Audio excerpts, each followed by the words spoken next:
नमस्कार। आज हमारे पास जेम्स क्लियर की किताब एटॉमिक हैबिट्स के छठे अध्याय पर आधारित कुछ दिलचस्प नोट्स हैं। हाँ, और ये नोट्स एक बड़ी मजेदार बात कहते हैं। क्या? यही कि आदतें बनाने में हमारी प्रेरणा या विल पावर शायद उतनी जरूरी नहीं। जितना हमारा आसपास का माहौल। बिल्कुल। इन नोट्स में एक लाइन है जो मुझे बहुत सोचने पर मजबूर कर गई। आप अपनी प्रेरणा के स्तर तक नहीं उठते, आप अपने माहौल के स्तर तक गिरते हैं। हाँ, ये काफी दमदार है। मतलब क्या वाकई हमारा माहौल हमारी इच्छा शक्ति से ज्यादा ताकतवर है?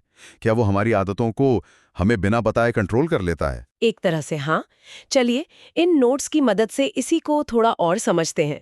हाँ, तो आज का मकसद यही है, इन नोट्स के जरिए ये देखना कि कैसे हमारा परिवेश हमारी रोज की आदतें बनाता है, अनजाने में भी। और हम इसे अपने फायदे के लिए कैसे यूज कर सकते हैं। अक्सर हम यही सोचते हैं ना जी। कि काश थोड़ी और मोटिवेशन होती, हाँ, तो सुबह जल्दी उठता या एक्सरसाइज करता या फिर वो जंक फूड खाना छोड़ देता। बिल्कुल। ये एक आम सोच है। पर ये नोट्स इशारा कर रहे हैं कि शायद हम गलत जगह जोर लगा रहे हैं। हाँ, ज्यादा प्रेरणा जुटाने से अच्छा है कि रुकावटें कम की जाएं। बिल्कुल सही। ये नोट्स इसी बात पे जोर देते हैं। हमारा माहौल अनजाने में हमारी आदतों का रिमोट कंट्रोल बन जाता है। अच्छा, कैसे? सोचिए, फोन अगर हाथ की पहुंच में है तो उसे उठाकर देखने की इच्छा होगी ही ना। हाँ, बिल्कुल होती है। काउंटर पे बिस्किट का डिब्बा रखा है तो शायद एक उठा ही लेंगे। क्यों? आदत या माहौल? माहौल।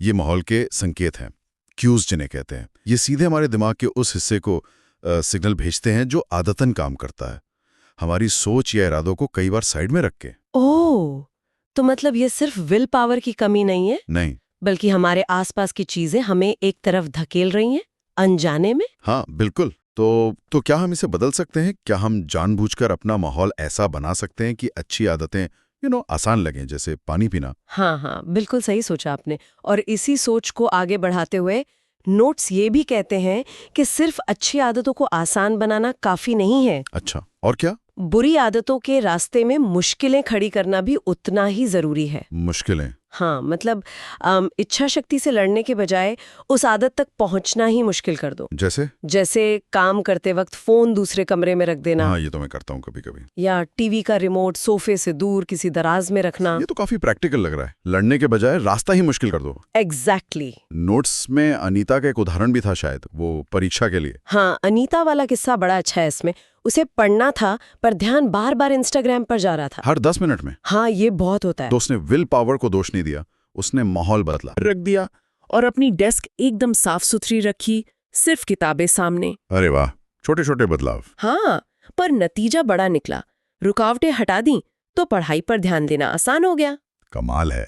ये दिखाता है कि माहौल एक तरह से वो अनदेखा धागा है जो हमें खींचता रहता है। बिल्कुल। तो लड़ने की जरूरत नहीं, बस बुरी आदतों को थोड़ा असुविधाजनक बना दो। बिल्कुल सही। और अच्छी आदतों को सबसे आसान विकल्प। हाँ, जब माहौल आपके लक्ष्यों का साथ देता है तो अनुशासन अपने आप आसान लगने लगता है। तो ये इच्छा शक्ति की कमी नहीं, बल्कि गलत माहौल की चुनौती हो सकती है ज्यादातर। हाँ, काफी हद तक। तो इन नोट्स का निचोड़ क्या निकला?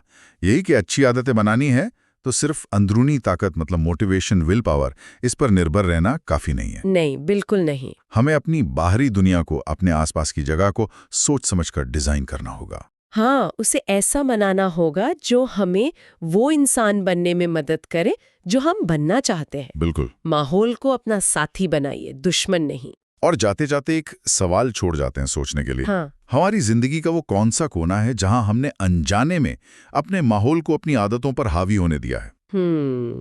सोचने वाली बात है। और उसे अपने पक्ष में करने के लिए हमारा पहला सबसे छोटा कदम क्या हो सकता है?